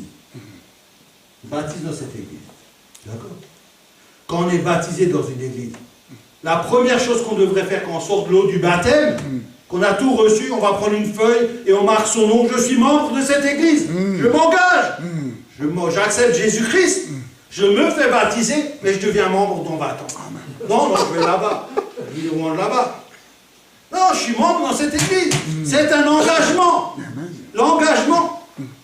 Je suis dans cette église où Dieu m'a placé. Si je ne crois pas ça, il faut que je prenne mes affaires. Je fais autre chose dans la vie. Exactement. Il faut faire autre chose dans la vie. On ne sert pas Dieu. On occupe une place inutile. Ici, il n'y a que des chaises utiles. Les chaises inutiles, il n'y en a pas. Amen. Il faut être clair. Et c'est un engagement. Si je me baptise, je suis le témoin. Je disais hier, moi je dis quand vous êtes baptisé, ben, demain si quelqu'un m'appelle, je dirais, mais je suis le témoin, je vous ai vu. Je les ai vus baptisés. Je peux témoigner qu'ils ont accepté Jésus-Christ dans leur vie. Mais nous devons avoir l'engagement. Voilà, maintenant je suis là, tant que Dieu ne m'a pas déplacé. Pourquoi les gens, ils ne suivent pas la parole tout simplement comme elle dit? Ils sont toujours en train de la torturer, cette parole, pour l'arranger comme ils veulent. Je suis un enfant de la maison, je fais partie de la maison, je suis membre de l'église. J'assiste à la réunion de membres parce que c'est une grande réunion d'assemblée générale où Dieu est là tout le temps. Et il est là à l'assemblée générale aussi, pour qu'on discute des choses et on mette en place des choses et pour que les chaises ne soient pas vides. Donc, ça c'est aussi l'offrande de temps que j'offre à mon Dieu. Alléluia. Parce que le temps, il ne t'appartient pas. Exactement. Tu utilises du temps que tu ne peux même pas payer. Et après, tu vas réclamer devant Dieu. Le temps, c'est la grâce qui t'a été donnée. C'est la grâce. Ce temps-là, le jour où tu arrives devant le trône de Dieu, Dieu il viendra et dira, alors qu'est-ce que tu as fait de ton temps? Parce que vous avez compris le talent, hein, vous croyez qu'il va vous parler que du talent, mais du temps aussi il va parler. De l'argent, du talent, du temps, de ta façon, de tout, il va te dire, mais pendant que les autres ils priaient, t'étais où? Ah mais tu sais, Seigneur, j'étais fatigué. Mais c'est pas moi le Dieu de la force. Il aurait dit, mais c'est pas moi le Dieu de la force. Ah ouais, mais tu sais, l'autre ci, l'autre ça. On est rempli d'arguments pour arrêter la parole de Dieu. Comment vous voulez faire des exploits? On ne peut pas faire des exploits. Il faut arrêter de rigoler. Si on veut faire des exploits, et il y en a à faire, des magnifiques et merveilleux qui donnent gloire à notre Seigneur, nous devrions considérer notre temps que Dieu nous donne. Le temps que Dieu nous donne. Et prendre de ce temps et le mettre à profit. Vous savez qu'il y a des gens dehors qui font mieux que nous. Vous savez qu'il y a des gens dehors qui ne croient pas en Dieu. Ben ils sont mieux que nous. Ils sont mieux que nous. Alors que c'est nous qui devrions montrer l'exemple. Parce que c'est nous qui sommes différents. C'est pas eux, c'est nous. Ça c'est la vérité. Vous voyez Fernand quand il vient, il n'est pas là Fernand aujourd'hui. Fernand, tout son temps, il passe dans les associations, il connaît tout Brunstadt, il va aider là, il va aider là, il va aider là, il va aider là. Il va aider. Ça fait des années qu'il aide les gens. Et lui, maintenant il vient au Seigneur. Mais avant, quand il n'était pas au Seigneur, il va au Super U. Pour les restos du cœur, il va remplir les sacs, mais il se met à disposition de tout le monde. Nous, on est où? Nous, on est bien dans l'église parce que la chaise, là, elle est bien. Super U, non, on va au Super U. On dit la parole de Dieu, on reste là. Seigneur, je te prie de convertir tous les gens qui passent la porte du Super U. Mais nous, on reste là. On ne peut pas travailler comme ça, on ne peut pas vivre ça. Ça, c'est pas Jésus-Christ. Jésus-Christ, c'est je me mets en action. Et vous le savez par cœur, ça. Parce qu'ici, on le dit nuit et jour. Je me mets en action et Dieu complète. Hein? Il vient en renfort parce que sans lui, nous ne pouvons rien faire. Mais ici, on est debout, il reste debout Dieu aussi. Hein.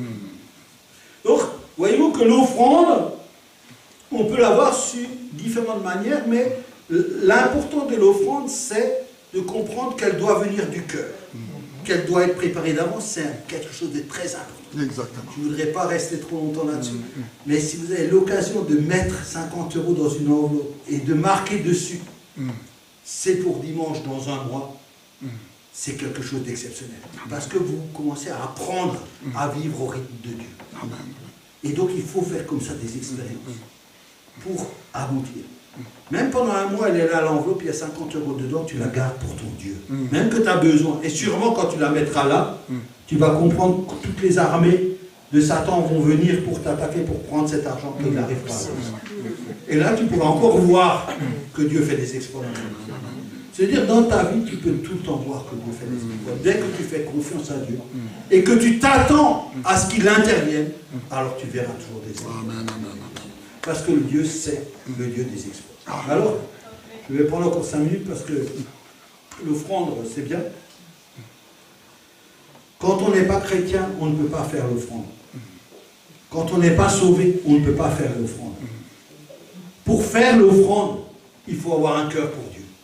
Il faut avoir un cœur pour Dieu parce que l'offrande, elle vient du cœur. Donc tout ce qu'on n'a pas de cœur pour Dieu, toute l'offrande, elle va tomber au sol comme l'air. Elle ne sert à rien. Même si on met des milliards ici, on voit de billets là, il faut la faire du cœur. Donc, il faut comprendre que nous devons d'abord être disposés. Il faut d'abord que nous ayons une relation avec Dieu. On ne peut pas se lever et avoir une relation le dimanche. Il ne faut pas croire des choses qui ne peuvent pas arriver dans la vie. Ce n'est pas en étant une fois le dimanche, en entrant là et en croyant ça que c'est un moyen de sortir, de dire ouais, moi je vais quand même faire l'offrande, j'étais pas là mais je fais quand même l'offrande. L'offrande, elle fait partie d'un tout. Elle fait partie d'une vie consacrée à Dieu. Elle fait partie de ça. Pour qu'elle ait de la valeur, il faut que tu sois consacré, que tu aies compris que tu es consacré à Dieu. Quand je parle de consacré à Dieu, je ne parle pas des diacres, je parle de tout le monde. Tout le monde est consacré à servir Dieu. Tout le monde est consacré pour vivre Dieu. Tout le monde est consacré à expérimenter la parole de Dieu. Tout le monde est dans ça. C'est pas, on n'est pas des spectateurs. Quand tu es spectateur, fais ton offrande, elle ne servira à rien. Mais fais ton offrande quand même si tu veux. Et si tu n'as pas compris, tu as le droit de la faire. Mais l'offrande, c'est quand on est disposé, qu'on a compris la valeur de ce que Dieu a fait. Alors, dans le thème d'aujourd'hui que je n'ai pas abordé, et que je vais quand même aborder, un petit peu.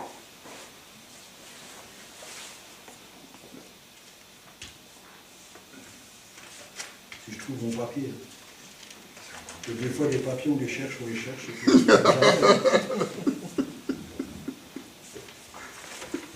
Donc, c'était les conséquences de la reconnaissance. Hein. On avait les conséquences de la reconnaissance. Alors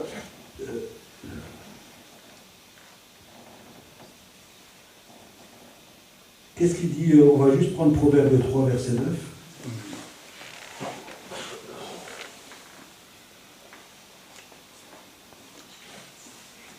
Proverbe 3, verset 9, on va le lire quand même.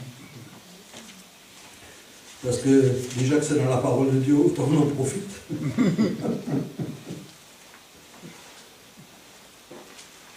C'est la parole de Dieu, hein. Il faut la mettre en pratique. Hein. La Bible elle dit, ne vous bornez pas à écouter la parole, mais mettez-la en pratique. Mettez-la en pratique. Mettez donc cette parole en pratique pour voir si vous n'ouvrirez pas les écluses des cieux pour nous. Alors on l'a, Proverbe, ouais. Proverbe 3, ouais. Proverbe 3, ouais, parce que moi je ne le trouve plus, tu sais, je me suis égaré.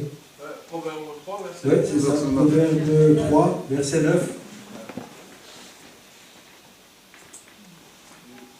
Alors, je vais la voir, Proverbe 3, verset 9. Alors, il dit, honore l'Éternel, ce que vous connaissez par cœur, hein, je l'ai pris parce que vous connaissez par cœur. Il y a des choses que vous connaissez par cœur, donc je les prends. Hein. Honore l'Éternel avec tes biens et avec les prémices de tout ton revenu, alors tes greniers seront remplis d'abondance et tes cuves regorgeront de mou.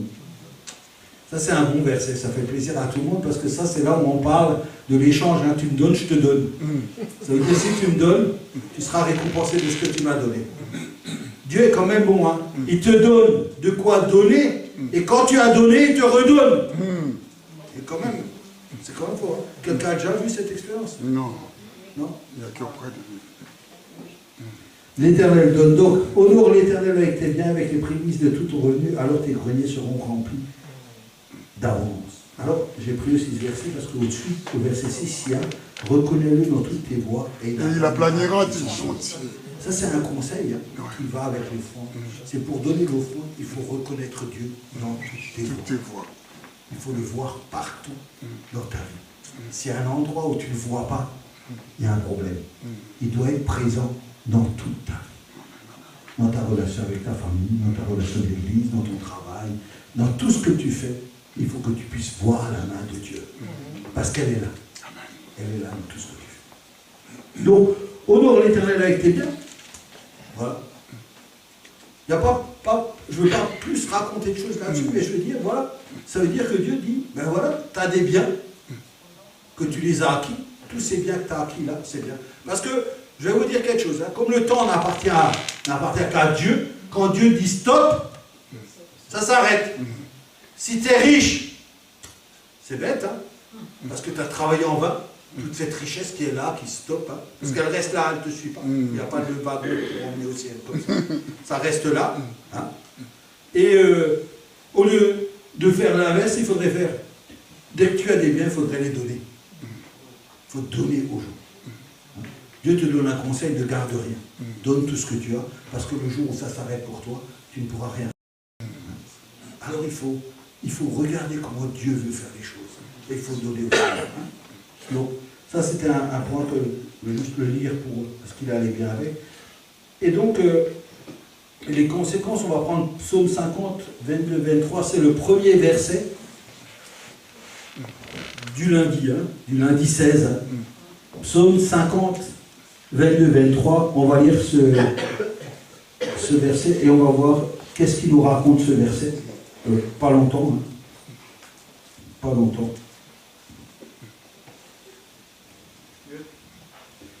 Qu'est-ce qu'il dit ce verset? Parce que dans l'église, vous savez, dans l'église, c'est bien parce que, je vous le dis tout de suite, hein, Dieu est amour. Il nous aime. Dieu nous aime. Ça rassure les gens. Hein, quand on arrive quelque part et on dit Dieu vous aime, je crois que le cerveau humain ne comprend pas tout. Mais Dieu nous aime, je le répète, hein, Dieu nous aime, parce que la suite, ça va être un peu plus triste. Alors, je vous dis d'avance que malgré ce que Dieu dit dans la Bible, Dieu nous aime. Dieu nous aime de toutes les façons. Hein. Il ne faut pas croire qu'il ne nous aime pas. Il nous connaît. Hein. Il sait comment on est fait. Il sait comment on est fabriqué. Il n'y a pas de problème. Dieu nous aime. Il le dit. Hein. Quand vous venez à moi, venez comme vous êtes. Hein. Il n'a pas dit change. Il a dit comme tu es. Je t'accepte, moi Jésus. Donc il nous aime. Et là, il dit prenez donc garde, vous qui oubliez Dieu. Vous qui oubliez Dieu. Mais c'est qui oublie Dieu? Après, avant, on a juste parlé, on a dit tu devrais voir Dieu dans toute ta vie. Hein? Et là, la Bible dit prenez-en donc garde, vous qui oubliez Dieu. Il a dit ça, ça veut dire qu'il y a des gens qui oublient Dieu. Il y a des gens qui oublient Dieu. Est-ce que tu fais partie des gens qui oublient Dieu? Alors peut-être je vais dire ce que ça veut dire et après tu regarderas si tu fais partie des gens qui oublient Dieu. Hein? Mais attention, on est tous concernés là. Il n'y en a pas un qui va échapper. Pas un. Pas un. D'ailleurs, si tu oublies un dimanche, tu as déjà oublié Dieu. Un seul dimanche. Tu as déjà oublié Dieu.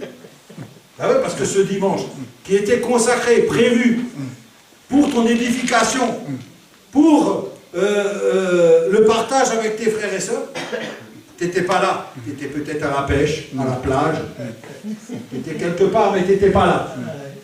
Donc, quand tu as des engagements avec Dieu, Dieu qu'est-ce qu'il dit?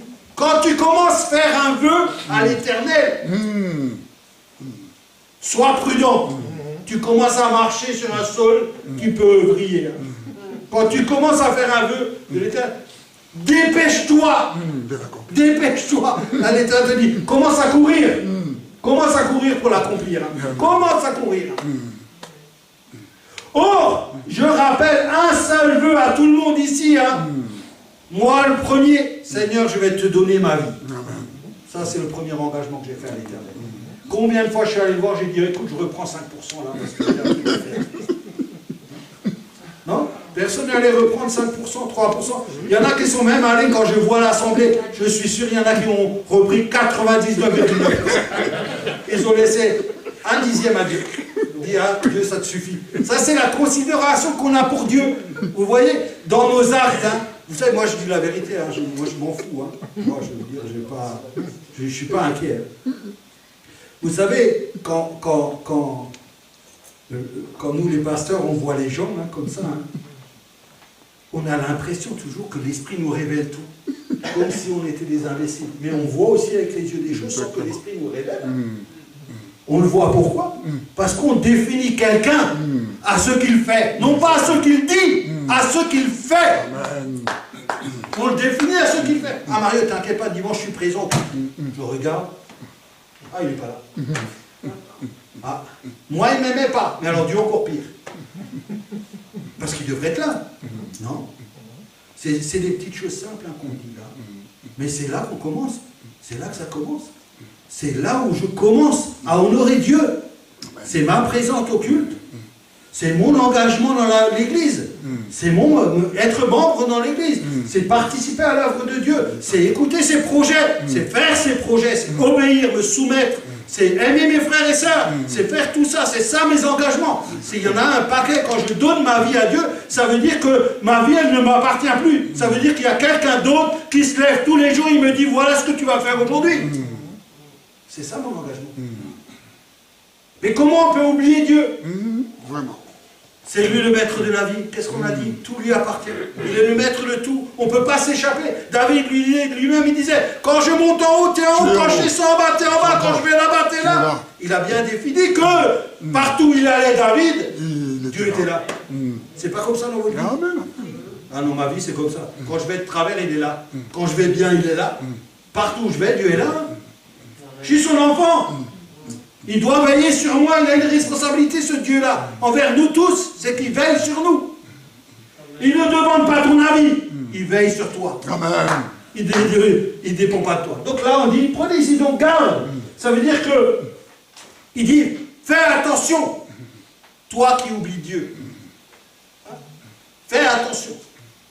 Donc c'est un conseil que Dieu nous donne, de prendre garde à ne pas oublier Dieu. Ça veut dire que maintenant que j'ai vu ce verset, je devrais changer d'attitude. Je devrais me repentir devant Dieu en disant, Seigneur, aujourd'hui je me repens parce que c'est vrai, je suis quelqu'un qui t'a oublié. Mais ne croyez pas qu'en venant une fois le dimanche ici, vous êtes avec Dieu. Hein? Non, non, non. Dieu, c'est tous les jours. Amen. Dieu, c'est tout le temps. Amen. Dieu, c'est la vie. C'est ma vie. Or, moi, Mario, je ne vis plus. Moi, Mario, je vis en Christ. Amen. Je suis Christ. Je suis en Christ. Amen. Donc, ma vie, c'est Christ. Donc, de peur que je me déchire sans que personne ne délivre. Ça veut dire que c'est une mise en garde. Fais attention parce que si Dieu s'en mêle, il n'y a plus personne qui peut arrêter la main de Dieu. C'est ça que ça dit. C'est-à-dire quand moi je vais bouger ma main, personne ne peut arrêter ma main. Donc nous devrions prendre en garde, oui, Dieu nous aide. C'est pour ça qu'il nous met en garde. Continue le verset suivant. C'est pour ça qu'il nous met en garde. Mais je veux arriver à celui-ci. Celui qui offre pour sacrifice des actions de grâce me glorifie. C'est l'offrande. Et à celui qui veille sur sa voie, je ferai voir le salut du Dieu. Donc, il y a quelque chose d'important qu'on voit ici. Hein? Je ferai voir le salut du Dieu. Parce qu'il y a quelqu'un d'autre qui s'est offert. Qui est-ce qui s'est offert? Jésus-Christ. C'est ça la finalité. Exactement. La finalité de l'offrande, c'est Jésus-Christ. C'est Jésus-Christ qui est venu et qui s'est offert à Dieu pour nous, à notre place. Il s'est offert à Dieu. C'est ça la vraie offrande, elle est là. C'est ce que Jésus a fait pour toi. Et ça, tu ne peux pas l'oublier. Ça doit être constamment dans ta vie tous les jours. Ce que Jésus a fait pour toi. Parce que grâce à ça, c'est ça la bénédiction qui s'approche à cette offrande. Je te ferai voir le salut de Dieu et la vie éternelle. Amen, amen. C'est ça. C'est comme Paul a dit. Je regarde tout comme de la boue. Parce que j'ai trouvé mon bonheur. Mais vous savez, ce n'est pas une parole facile. Parce qu'il faut trouver cette espérance en Jésus-Christ. Il ne faut pas se contenter du peu. Nous avons un Dieu puissant. Il ne faut pas se contenter de ça. Il faut réclamer à Dieu. Les choses spirituelles, il faut les réclamer. Parce qu'il y a des bénédictions pour nous qui sont là. Nous devons les prendre. Nous devons les posséder. C'est pour nous. Pour que quand nous les possédions, il y a une différence entre les autres et nous. Amen. Ça, c'est la victoire finale. C'est quand Christ s'est offert. Maintenant que Christ s'est offert à nous, qu'est-ce que nous devrions faire, nous? Quelle est la vraie offrande? Nos vies. Voilà. Nous-mêmes, nous devrions nous offrir. Allez. Or, comment matériellement je peux m'offrir? Comment? Comment dans ce monde je peux m'offrir? Comment? C'est ça. Parce que dire, si je parle là et je dis, ouais, il faut qu'on offre nos vies, je ne vous aurais pas donné une explication. Mais comment, moi maintenant que j'ai pris conscience que je dois offrir ma vie à Dieu, comment je vais procéder dans ma vie tous les jours pour offrir cette vie à Dieu? Par la parole. Pardon? Par la parole. Par la parole, mais... En donnant son temps. En donnant son temps. En participant, en devenant membre de l'Église, toutes ces actions qui mènent à me dépouiller des choses du monde pour me revêtir des choses de Dieu.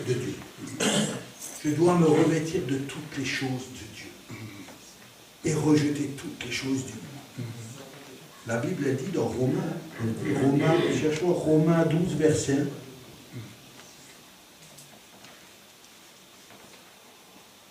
Je vais terminer. Romains 12.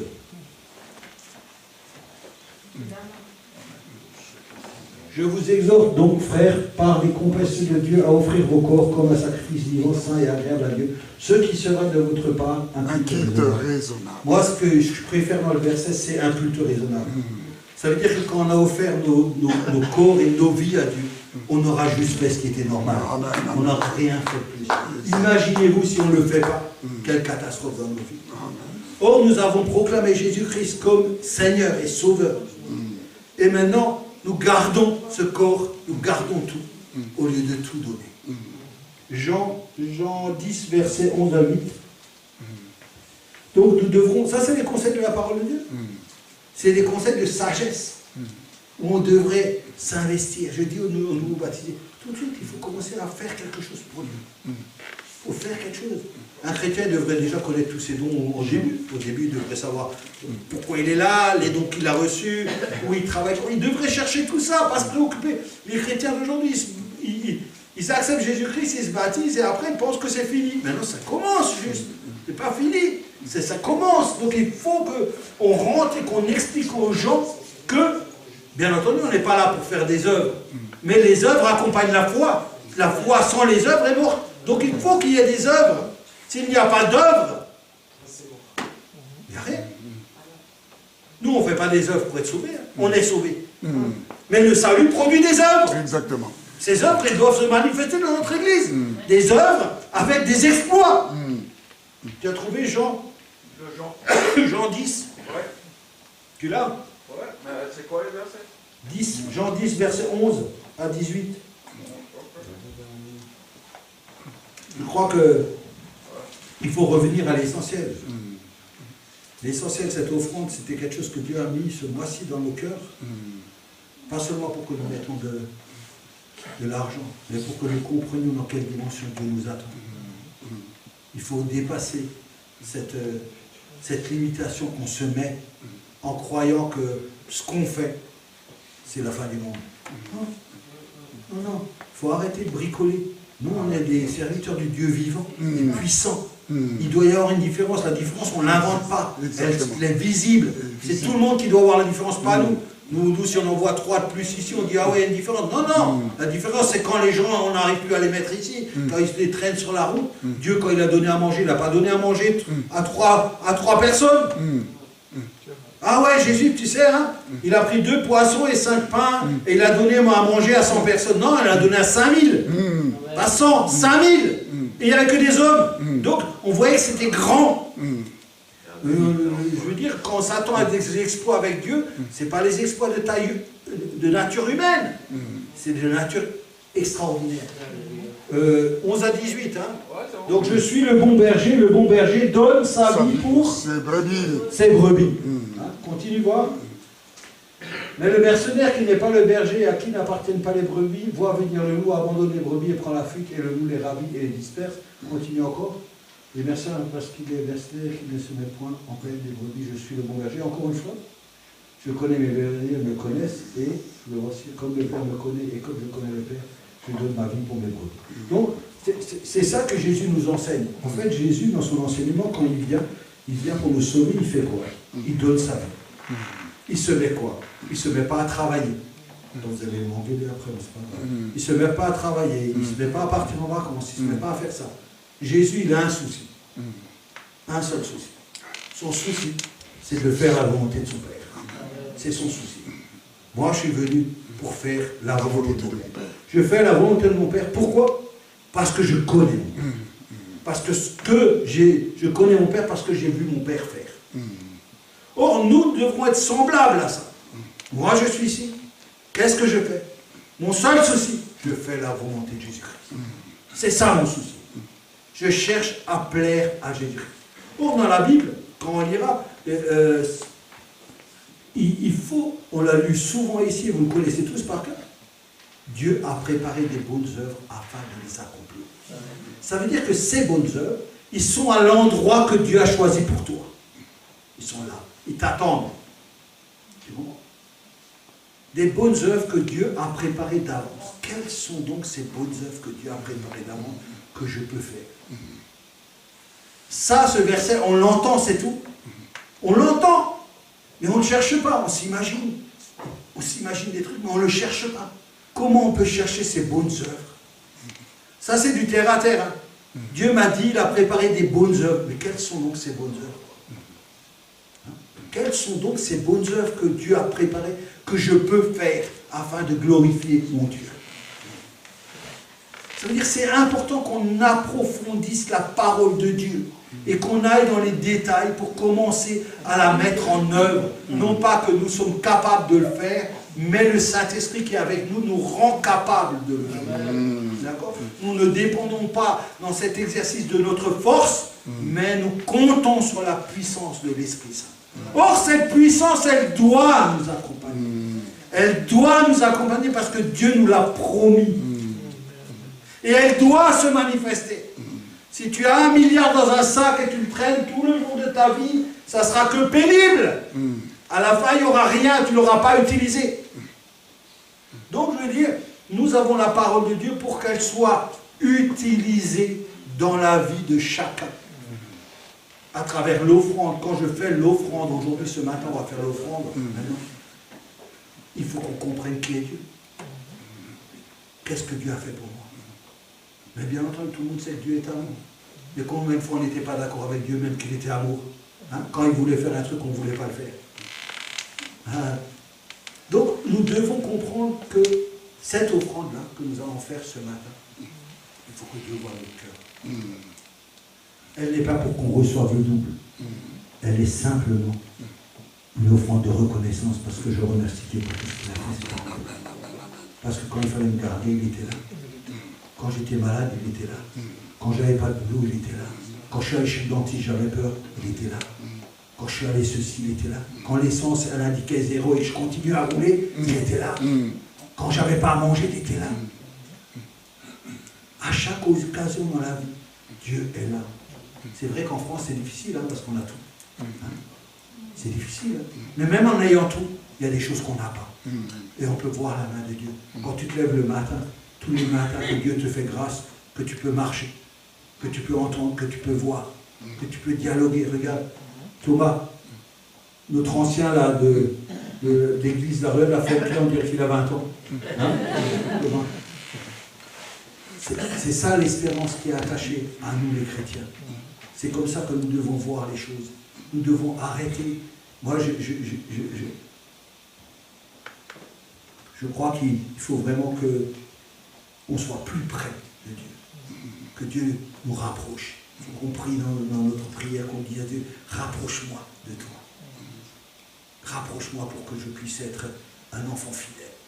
Un enfant qui ressemble à Jésus-Christ. Un enfant qui va de l'avant. Pour les autres, nous on a fini. Nous on a fini. On est sauvés, on a fini. Mais il y a des gens que Dieu veut sauver et veut nous utiliser pour les sauver. Et nous devons être ces acteurs. En tout cas, ce matin, nous allons faire l'offrande. Nous allons parler de cette offrande dans les 5 points qu'on a vus. À quoi elle sert, comment elle se donne, elle est volontaire, avec un cœur disposé. Elle se prépare d'avance. Et je crois que Dieu va encore parler à nos cœurs. Il va aller au-delà. Parce que Dieu transforme toujours les paroles des gens. Ils ont une parole, mais Dieu, c'est l'interprète de toutes les paroles avec chacun. Et donc, je crois que chacun devrait se laisser toucher par la grâce de Dieu. Ce matin, demander au Seigneur, vas-y, touche-moi à travers cette parole. Parce que cette parole, vous savez, Dieu l'amène sur ton cœur comme il doit l'amener, parce qu'il te connaît tellement, il t'aime tellement, qu'il va l'apporter dans la douceur, il va l'apporter dans la puissance, dans la beauté, dans la clarté. Il va illuminer ton cœur parce que Dieu est là pour ça. Il n'est pas là pour que tu sortes triste. Il est là pour que tu sois dans la joie. La Bible dit, réjouissez-vous dans les Seigneurs. Dieu a le droit de nous reprendre. Dieu a le droit de nous dire les choses pour que nous puissions être transformés. Le but premier de Dieu, c'est de transformer nos vies.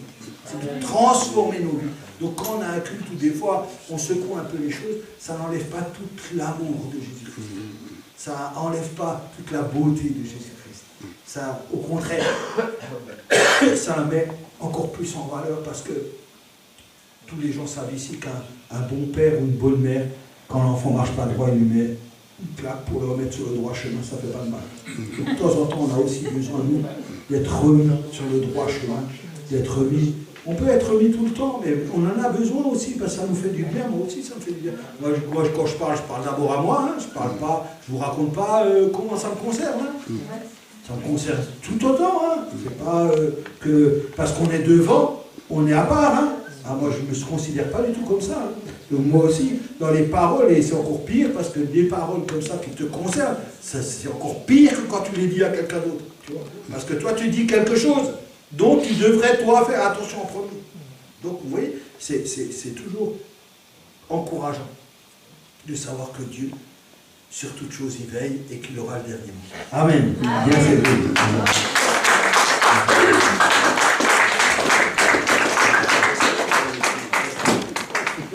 Grâce infinie. Pasteur Mario, tu peux le dire.